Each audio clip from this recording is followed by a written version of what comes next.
The Zaloran council chamber hummed with the low-frequency resonance of a dozen alien species, conversing at once, a multilingual murmur that danced along the edges of diplomacy and suspicion. At the center of the amphitheater, a three-dimensional projection of a Terran exploration vessel spun slowly, its angular silhouette annotated with layers of censored data and cross-species annotations. "They carry no medical bay," said Counselor Var, his translucent jaw clenching in discomfort. "Not one. Across 78 different ships scanned over the past 6 cycles, there is not a single compartment dedicated to emergency biological support." The Council fell silent. Medical infrastructure was a galactic constant. Whether organic, synthetic, or symbiotic, every spacefaring civilization depended on it. The absence was not merely an anomaly. It was a statement. A pause. "Send a contact team," said High Moderator Ishantal, her spine fingers tapping against her data slate. "Not to investigate, to understand." Ambassador Khalef strode down the matte gray corridors of the human vessel Sparrowhawk, flanked by his team, an exoanthropologist from Salari Prime, a Terran linguistics AI encased in a drone hull, and Dr. Tharn, a biologist from the Cephalar Dominion with 5 prehensile limbs and an unyielding curiosity. The humans greeted them with crisp professionalism. Captain Mira Halstead, a tall, steel-eyed woman with a voice like snapped wire, extended a hand that Khalef instinctively refused. She smiled anyway, undeterred, as though she'd expected as much. "We're honored to receive the Council's representatives," she said. "Please, this way." The ship was sleek, spare, minimalistic to the point of unease.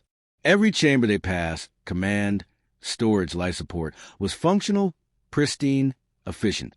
But nowhere did they see stretchers, antiseptic sprays, regeneration tanks, or even a first aid console. Dr. Tharn murmured lowly in Khalef's ear, his voice like rippling oil. "This is not absence by oversight. This is removal by intent." The tour continued. They passed through crew quarters, the observation deck, the armory.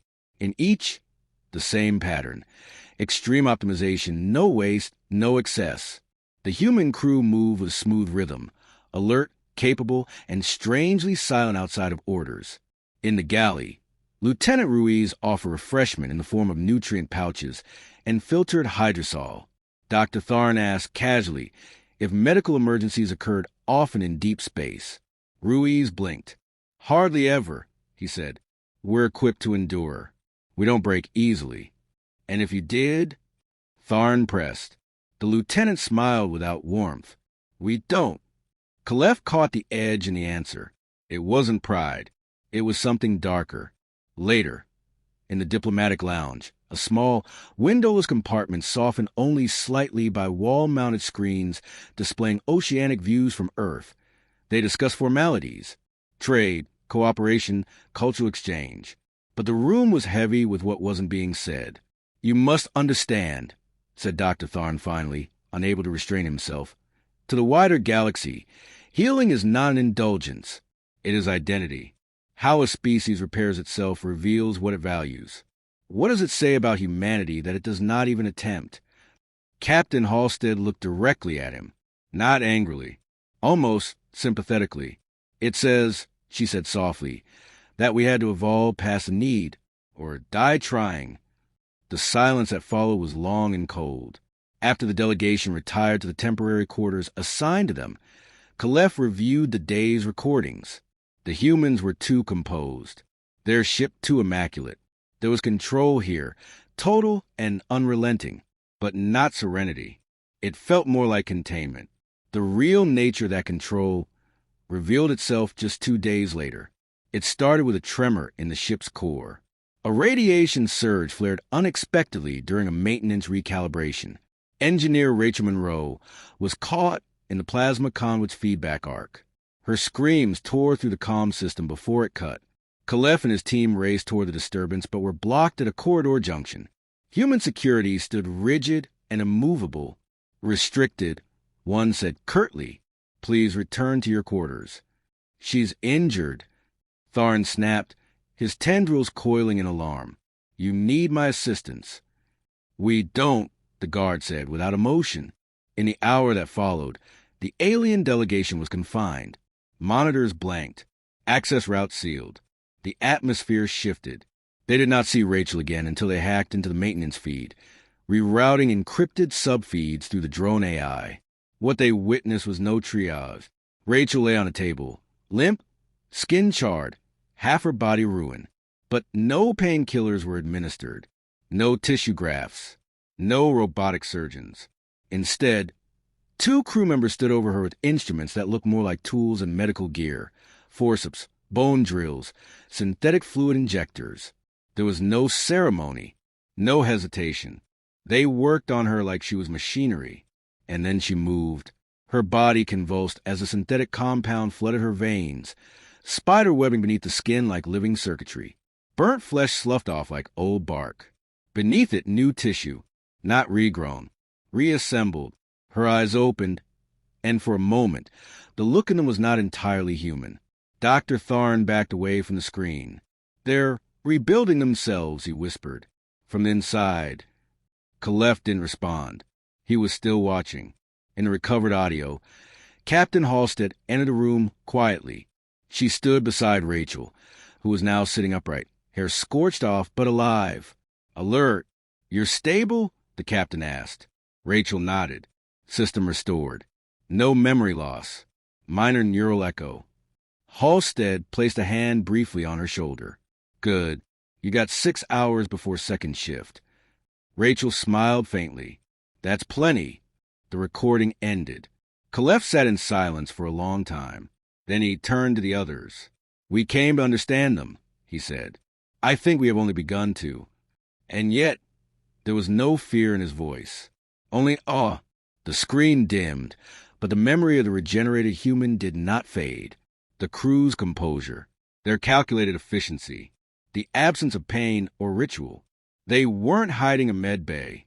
They were the med bay. And for the first time, Khalef understood the magnitude of what that meant. He also understood that the rest of the galaxy would not accept it. Not easily. Not without consequences. "Would you like me to begin Section 2 next?"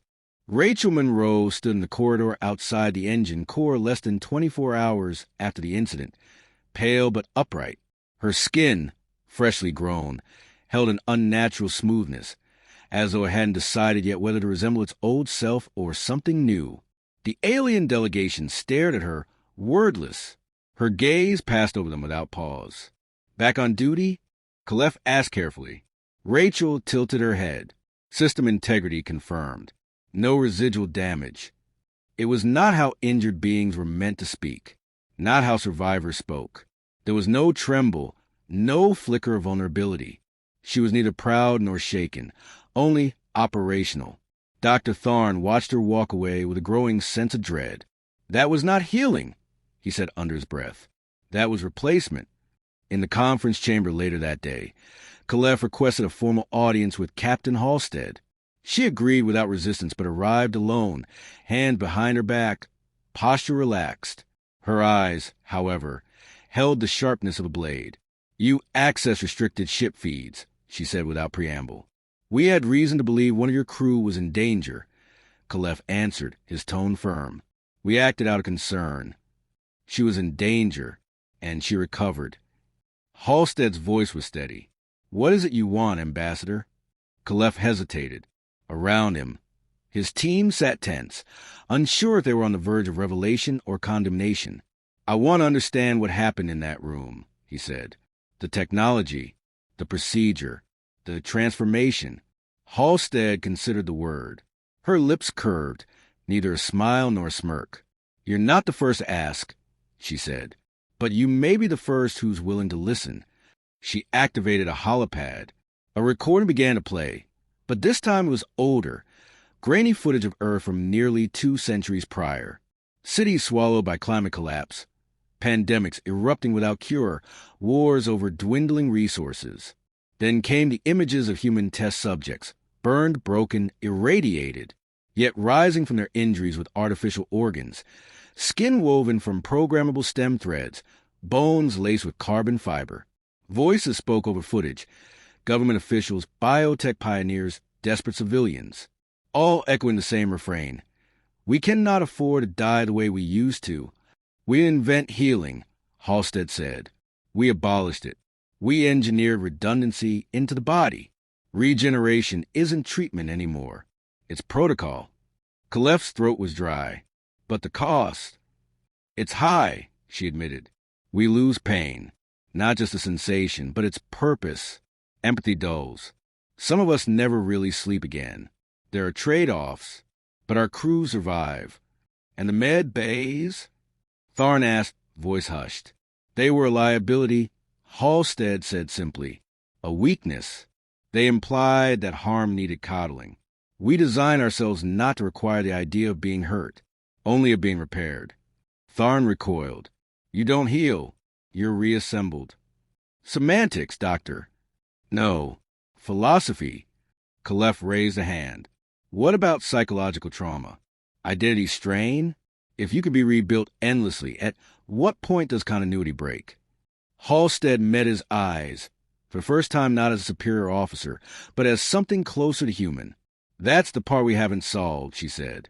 Some of us fracture, forget who we were before certain injuries. Others remember everything, including the pain.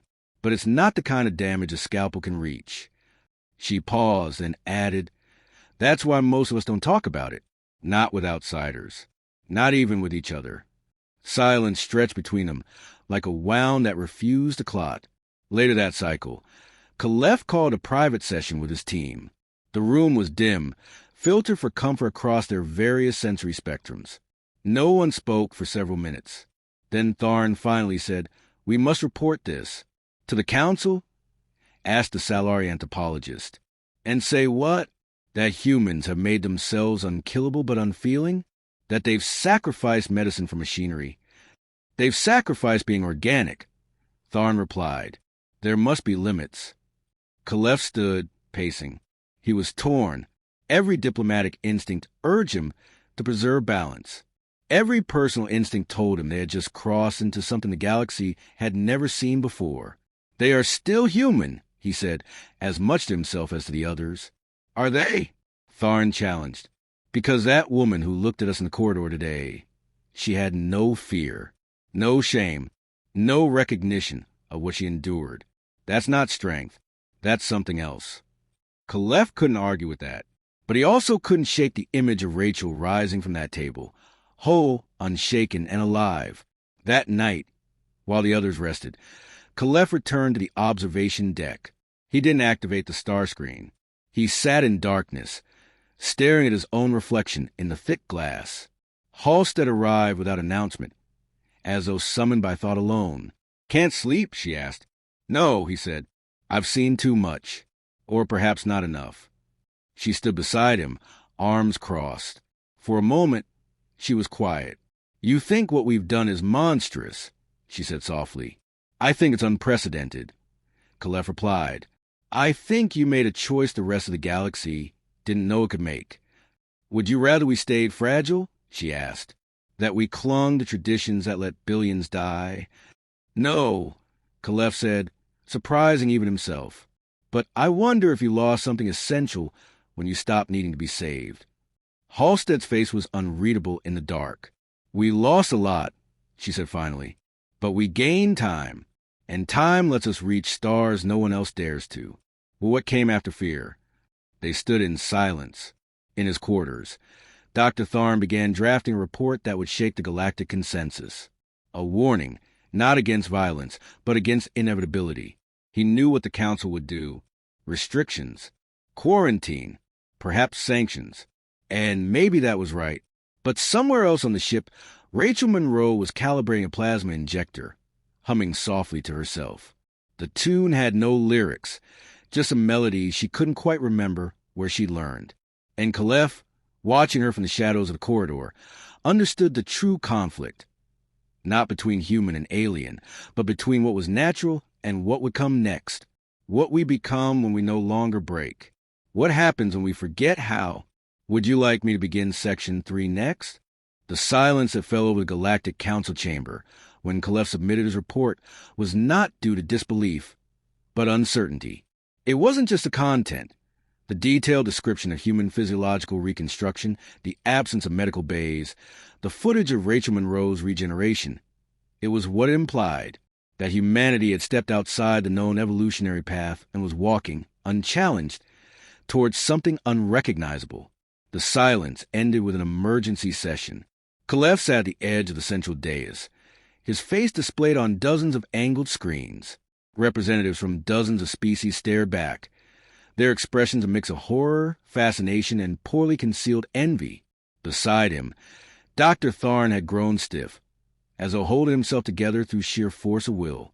"This isn't about containment," Tharn said into the hush. "It's about trajectory. If we do nothing, they will outpace us. They already have." A representative from the Vreshti hive, a crystalline being who pulsed with thought light, spoke first. "You propose sanctions?" "I propose understanding," Kalev said firmly, cutting across Tharn. "Isolation will only push them further into secrecy. We need dialogue. We need access." "What you're suggesting is cultural intrusion," barked the voice of a Zarnik elder, her face bloated with ceremonial spores. "You want to dissect a civilization in motion." "No," Kalev said. "I want to prevent a war of perception. Because if we let fear define them, the moment one of them walks onto a new world, looking like us but incapable of dying like us, that's when panic starts." There were murmurs, agreement, unease. The council, in its wisdom, did what it always did when faced with paradigm shifts. It formed a committee, back aboard the Vigilant. Things changed quickly. Halstead received orders to host an extended delegation of researchers and observers, including Tharn. She didn't protest, but she tightened security protocols and tripled the crew's shift rotations. Rachel Monroe was placed under routine scans, not by medical officers, but by cultural xenologists. It wasn't her physiology they were truly studying. It was her reaction to being studied. She didn't mind, or at least, she didn't object.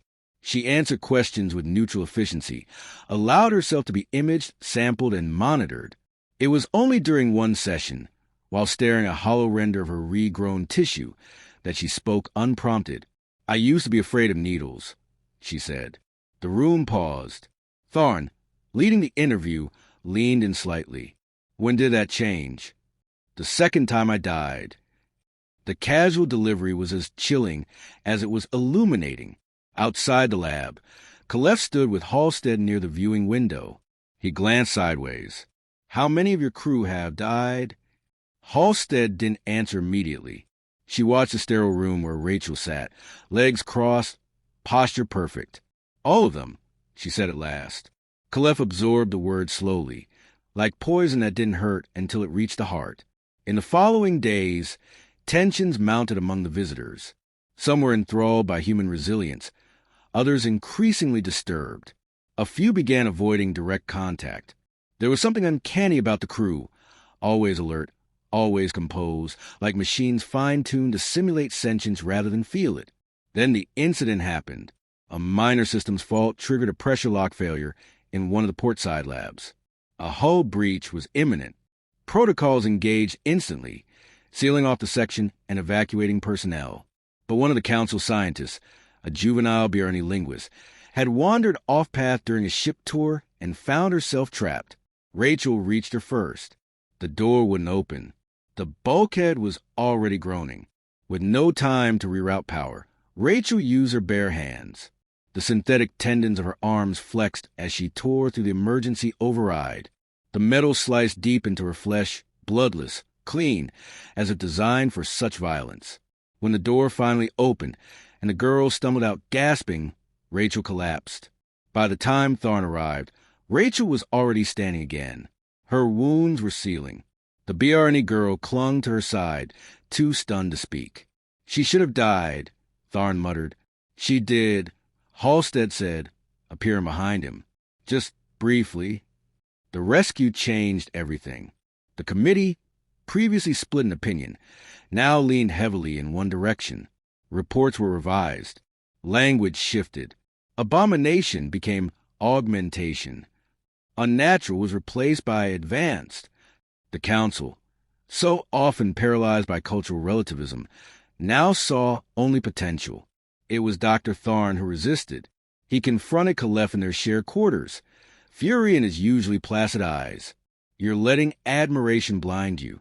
Don't you see what they're doing? What they've become. Khalef stood, folding away his data slate. They're surviving.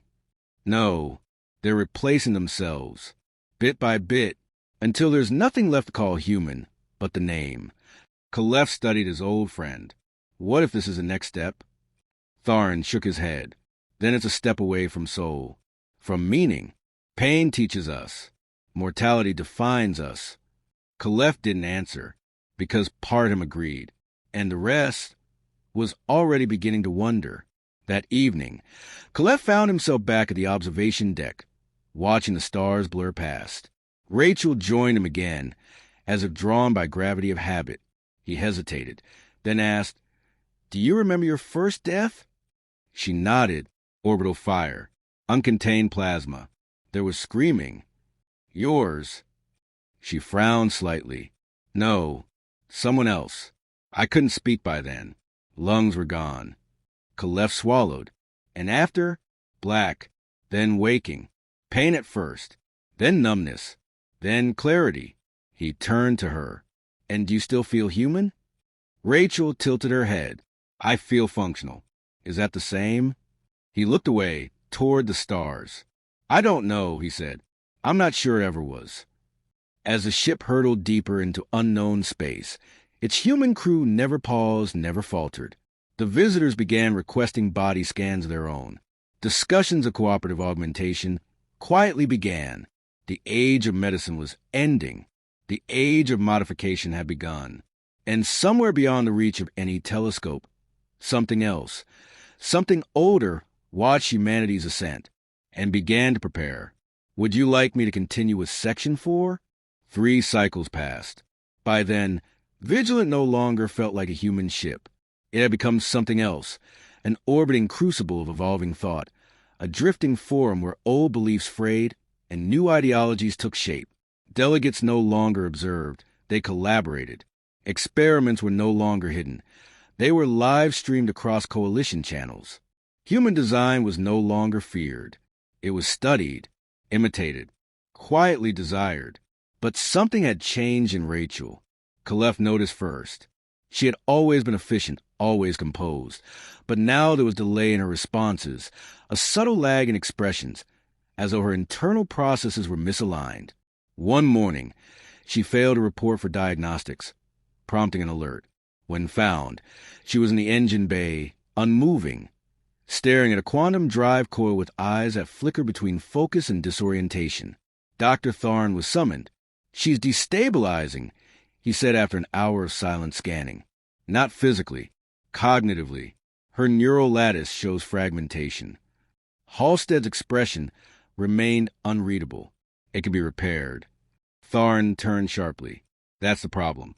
You keep repairing everything, even when it breaks in ways you don't understand." "We've recovered from worse," Halstead said. "But have you?" Tharn stepped forward. "You preserve bodies, not minds. You speak of continuity, but what you have is replication. Each iteration erodes something irreplaceable, and she's reaching her limit." Rachel, seated beside them, looked between the two without speaking. Then she whispered, "I don't remember my sister's name." Khalef's breath caught. "You never mentioned a sister," he said gently. "I didn't forget her," Rachel said. "I forgot she existed." That night, Khalef walked alone through the ship's core. The lights dimmed for sleep cycle, but he couldn't rest. The growing unease had become a drumbeat in his chest. A civilization that could not die, but perhaps could not truly live, either. He accessed the classified logs. The files he'd been granted by council clearance. Records of every fatal incident aboard human vessels over the last 50 years. He read them all. Thousands of names. Thousands of regenerations. Some had died 3 times. Others over a dozen. Each recovery was faster, cleaner, but patterns emerged. Tiny gaps in personality profiles. Subtle shifts in behavior. Hobbies abandoned. Relationships quietly dissolved. Humor lost. Fear forgotten. By the 5th resurrection, most crew members retained only basic emotional frameworks. The soul Khalef thought might not be code, but it could be corrupted. The next morning, He requested a private meeting with Captain Halstead. She listened without interruption, seated behind a desk covered in mission charts and adaptation reports. When he finished, she said nothing for a long time. Then we noticed, years ago. Khalef stiffened. You knew? We tried to stop it, she said. Tried to slow down the upgrades. Build emotional memory stabilizers. They didn't work. We tried to integrate synthetic recall anchors, but the neural maps shifted every cycle. Why keep going? She met his gaze. Because death was worse. Or so we believed. And now... Halstead leaned back, her voice low. Now, I'm not sure we're still making that decision. The ship jolted. A sudden deceleration. Gravity flux. Alarms blared. Both officers moved as one, racing to the bridge. The image on the main viewer chilled everyone present. A structure. Vast. Unmapped. Not natural. It hovered like a wound in space. Blacker than black. Absorbing every scan they launched. No stars behind it. No motion. And yet it pulsed. Tharn appeared seconds later, breathless. That's not a station. What is it? Khalef asked. It's a vessel, Tharn whispered. But not crewed, not built, grown. As of an answer, the object shifted. A tendril of impossible geometry unfolded toward the Vigilant. It made no contact, but signals flooded their systems. Not radio, not light, something older, something biological. Rachel gasped behind them. She dropped to one knee, eyes wide, veins along her temple glowing faintly. Her voice, when it came, was not her own. They remember. Everyone froze. They watched you cheat the order, break the rhythm, twist the cycle of death. Who are you? Halstead demanded. We are the archive of what came before flesh, and what must remain after it. Tharn backed away. She's been accessed. This thing is using her cognitive scaffolding. Khalef stepped forward. Why now? Because the line has been crossed. You have made yourselves irretrievable. Regeneration without end. Memory without truth. Survival without self. This cannot continue. The bridge lights dimmed. Systems flickered. It wasn't attacked, but a message. A final one. Rachel stood up. Her voice returned to normal, but her face was different. Softer. Sadder. They're not angry, she said. They're mourning us. Silence fell. In the hours that followed, the entity did not approach again. It hung silently in space, a cosmic epitaph to what humanity had left behind. The council withdrew its committee. The ship turned back toward charted territory. And Rachel, what was left of her, was placed in stasis. Not because she was broken, because she was the last of them who might still be whole. Khalef submitted his final report without commentary. He didn't argue for sanctions. He didn't beg for diplomacy. He simply described the truth, that the humans had ended sickness, and in doing so, had made themselves something else entirely. Not evil, not divine, just absent from pain, from fear, from a fragile miracle of being finite. And somewhere in the dark between galaxies, the old minds waited, not for war, but for the return of memory. Would you like a compiled version of the full story next?